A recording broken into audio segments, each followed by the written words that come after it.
سارے پاکستانیوں جن کا جینا مرنا ادھر ہے ہماری طرح کے لوگوں کا، ساروں کو یہ آج سمجھ آنا چاہیے کہ یہ ہم سب کی بربادی ہے۔ ان کو کوئی فرق نہیں پڑے گا، کیونکہ جنہوں کے پیسے باہر پڑے ہیں، جن کے ڈالرز باہر پڑے ہوئے ہیں، ان کو کوئی فرق نہیں پڑے گا جس طرف یہ قوم جا رہی ہے۔ اس لیے ساری قوم کو میرا آخر میں پیغام ہے کہ یہ وقت ہے ہم سب کھڑے ہوں اس کے خلاف۔ میں جو انہوں نے کیا پرسوں، یعنی جو ظلم کی انتہا کی، ساری قوم کے اوپر ہے یہ۔ ہمارا جرم کیا تھا؟ آپ اگر کوئی جرم بھی نہ کریں، آئین اور قانون کے بیچ میں چلیں، اور پھر آپ کے اوپر ڈنڈے برسائیں، لوگوں کو ماریں، گاڑیاں توڑیں اور قتل کر دیں، ایک وہ انسان یعنی جس کو شاید اتنا تکلیف نہ ہوتی اوروں کی جتنی اس کی ذل شاہ کی تکلیف ہے۔ میں ساری قوم کو آج کہتا ہوں کہ آپ سب تیاری کریں۔ ہم نے اس حقیقی آزادی کی جہاد میں ہمیں سب کو تیار ہونا چاہیے کہ ہماری جان بھی چلی جائے، لیکن ہم نے اب پیچھے نہیں ہٹنا۔ پاکستان زندہ باد۔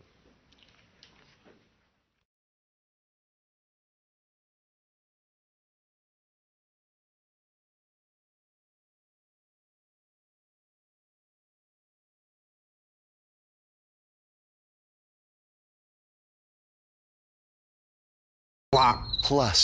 Block plus. Plus. جو کارکن ہیں تحریک انصاف کے، میں خاص طور پہ آج آپ کو مبارک دیتا ہوں۔ کس چیز کی مبارک؟ کہ جب سے ہماری حکومت ہٹائی گئی ایک سازش کے تحت، میں اس دن سے ایک ہی بات بار بار کہتا رہا کہ پاکستان میں جب تک صاف اور شفاف الیکشن نہیں ہوں گے، ہمارا ملک ایک دلدل میں پھنستا جائے گا۔ اس سے پہلے بھی جب سازش ہو رہی تھی ہماری گورنمنٹ گرانے کی، تو اس وقت جو آرمی چیف تھے اس کو میں نے سمجھایا کہ جب بھی آپ نے سیاسی استحکام ختم کیا، ایک گورنمنٹ گرا کے جب پولیٹیکل انسٹیبلٹی، جیسی گورنمنٹ گرے گی اسٹیبلٹی آئے گی، میں تب کہا کہ آپ کوئی بھی، اور خاص طور پہ یہ لوگ جن کو میں 30 سال سے جانتا ہوں، معیشت کو نہیں سنبھال سکیں گے۔ اور شوکت ترین کو بھی بھیجا، سمجھانے کی کوشش کی کہ کدھر پاکستان کھڑا ہے، دنیا کا کیا ماحول ہے۔ یوکرین کی جنگ شروع ہو چکی تھی، کموڈٹی سپر سائیکل، قیمتیں اوپر چلی گئی تھی دنیا میں۔ تو جو ہمارے لیے مشکلات تھیں، وہ مشکلات بڑھنی تھی جیسے ہی ایک حکومت کو ہٹاتے اور سیاسی استحکام ختم ہوتا۔ تو میں نے اپنی پوری کوشش کی، اپنی گورنمنٹ بھی میں نے ڈیزالو کر دی۔ لوگوں کو یہ یاد نہیں کہ اپریل کے پہلے ہفتے میں نے اپنی گورنمنٹ ڈیزالو کر دی تھی۔ میں نے کہا الیکشنز کرواؤ۔ سپریم کورٹ میں چلے گئے، ہمیں شکست ہو گئی، ہم نے قبول کر لی۔ ہم ان کی طرح روتے نہیں ہیں، جب سپریم کورٹ کا فیصلہ ہوا ہم نے قبول کر لیا، ہماری گورنمنٹ چلی گئی۔ اس کے بعد میں بار بار یہ کہتا رہا کہ جب تک آپ اس ملک میں الیکشن نہیں کروائیں گے، سیاسی طور پہ ملک سٹیبل نہیں ہوگا، اور اگر سیاسی طور پہ سٹیبل نہیں ہوگا تو معاشی بھی استحکام نہیں آئے گا۔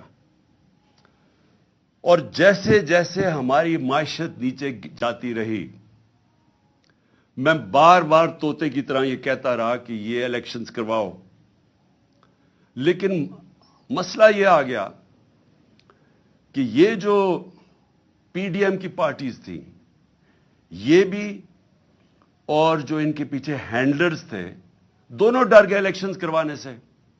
اور وہ الیکشنز اس لیے نہیں کروا رہے تھے کہ جیسے ہی عوام کھڑی ہوتی گئی تحریک انصاف کے ساتھ، اس گورنمنٹ کے ساتھ، یعنی کبھی بھی پاکستان کی تاریخ میں ایک گورنمنٹ گرائی گئی ہو، کبھی عوام اس کے لیے نہیں نکلی۔ یعنی میں ساری تاریخ جانتا ہوں، میں تقریباً جس طرح پاکستان کے ساتھ